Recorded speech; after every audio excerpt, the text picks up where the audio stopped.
ஆலயா cotton வேட்டிகள் ஷர்ட்டுகள் wedding celebration. July மாதம் இதே நாளில் பிரான்ஸ் தலைநகர் பாரிஸ் விழாக்கோலம் பூண்டிருக்கும்.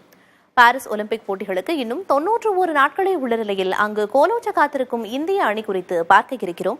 இந்த தொகுப்போடு இன்றைய தினம் நிறைவடைகிறது. இன்றைய தினத்தை தொடர்வது நேர்பட பேசு. இணைந்திருங்கள் புதிய தலைமுறையோடு.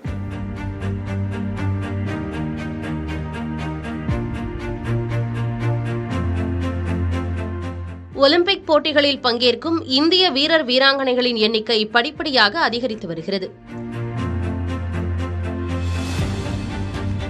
கடந்த 2020ஆம் ஆண்டு டோக்கியோ ஒலிம்பிக் போட்டிகளில் இந்தியா சார்பில் 124 வீரர் வீராங்கனைகள் களமாடினர்.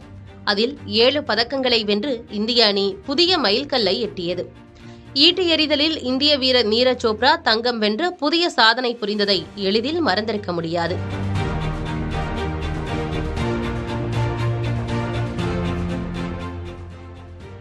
அதே துடிப்போடு ஒற்றை இலக்க பதக்க எண்ணிக்கையை பாரிஸ் ஒலிம்பிக்கில் கடக்க இந்திய அணி காத்திருக்கிறது.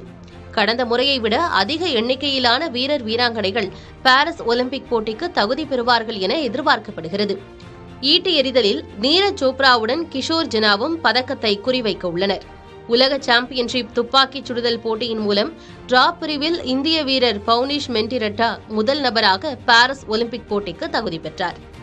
அதன் பிறகு அனைத்து துப்பாக்கிச் சுடுதல் பிரிவுகளிலும் இந்திய வீரர்கள் தங்கள் இடங்களை உறுதி செய்துள்ளனர். ரேஸ் வாக் எனப்படும் நடைப்பந்தயத்திற்கு இந்தியா சார்பில் பிரியங்கா கோஸ்வாமி, அக்ஷ்தீப் சிங் உட்பட 9 பேர் தகுதி பெற்றுள்ளனர்.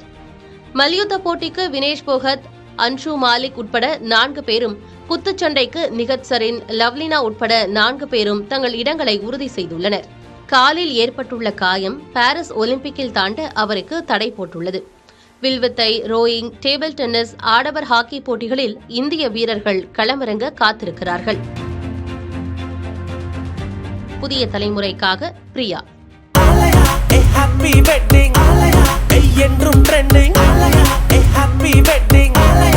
ஆலயா காட்டன் வேட்டிகள் ஷர்ட்டுகள் வெட்டிங் செலிப்ரேஷன்.